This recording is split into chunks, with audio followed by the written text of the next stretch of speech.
Hello, this is Miss Elizabeth at Sunshine State Academy. Welcome to my story time. Today I have the story Regina's Big Mistake. Now the author and illustrator, the author and the illustrator are the same, is Marissa Moss. So that means she both wrote the story and drew the pictures. Everyone in Mrs. Lee's class got a piece of paper. Everyone was supposed to draw a jungle or a rainforest. That meant Regina too.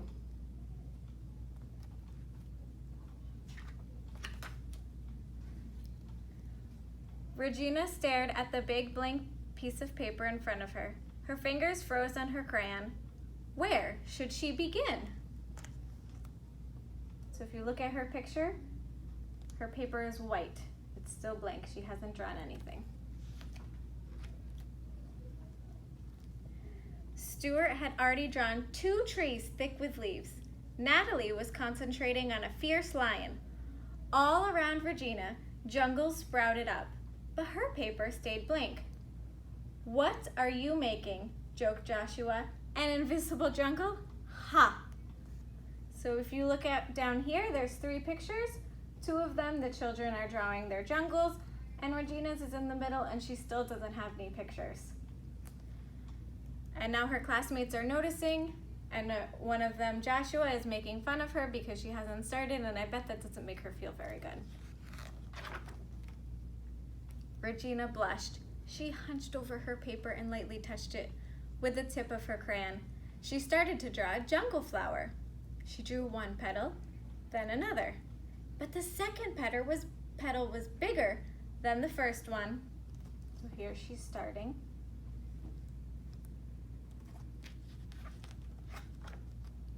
Regina groaned. A mistake! She tried to erase the second petal, but crayon doesn't erase. She tore the paper instead. She crumpled it up quickly before anyone could see her ugly mistake.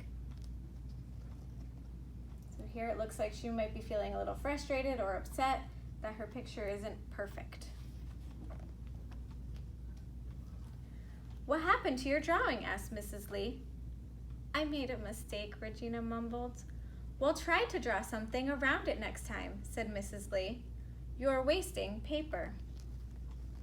Here we have her teacher encouraging her not to ruin her paper every time she makes a mistake. Regina smoothed out a new piece of paper. Anything was possible as long as it was empty. But somehow, her hand could never draw what she saw in her head. So she's trying to start over, but she can't figure out where to start. Stuart's jungle was almost finished and now full of strange, ripe fruits and colorful birds. Natalie's lion stalked an antelope. Regina wanted to cry. She could never draw anything so beautiful. So here we have 2 of her classmates who are almost done their jungles, and Regina's second paper is still blank. I think she's probably really nervous about starting because she thinks it needs to be perfect. Almost done? Asked Mrs. Lee. 10 more minutes. Regina picked up a brown crayon. She had to draw something carefully. She started to draw a tree like Stuart's. Hey, don't copy me, he growled. I'm not, said Regina, and she quickly drew 3 big branches on her tree. But those heavy branches made her tree look funny. So she was using other classmates' pictures for inspiration, but then she added some new details to make it her own. Regina bit her lip. Was this another mistake?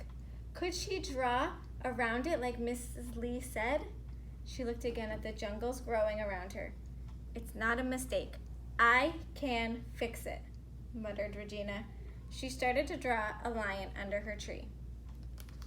So she wasn't very happy with the way her tree started, but instead of getting frustrated and crumpling her paper up, she decided to think how she could work around it like her teacher suggested.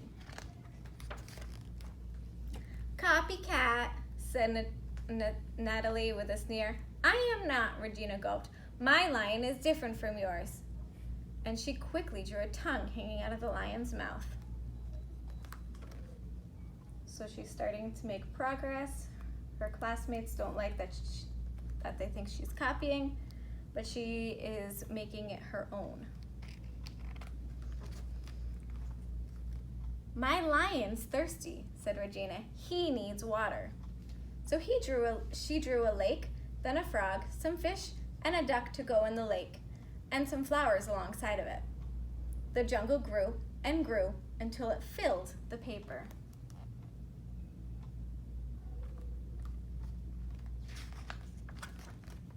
Regina smiled. All her jungle needed now was a sun. She carefully drew a yellow circle, but the crayon wobbled around and the circle had a dent in it. I've ruined it, she cried, just when it was getting good. No more paper, warned Mrs. Lee. You'll have to make it the best of it. Yeah, joked Joshua, just pretend it's a very lumpy banana.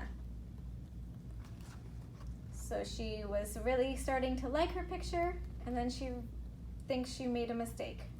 Let's see if she can find a way to turn her mistake into something beautiful. Regina looked hard at the wobbly circle. It wasn't a sun, but it wasn't a lumpy banana either. Suddenly, she recognized what it was. It was a moon. She drew a face in her moon and surrounded it with stars and comets and a purple-black sky. Wow, said Stuart. What a great idea.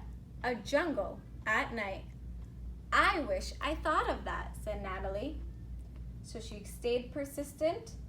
Even when she thought she made a mistake, she just closed her eyes, thought about how she could make it better, and she came up with an idea that her friends really liked. Mrs. Lee tacked all the pictures on the wall. Good work, Regina, she said, smiling. I love your moon.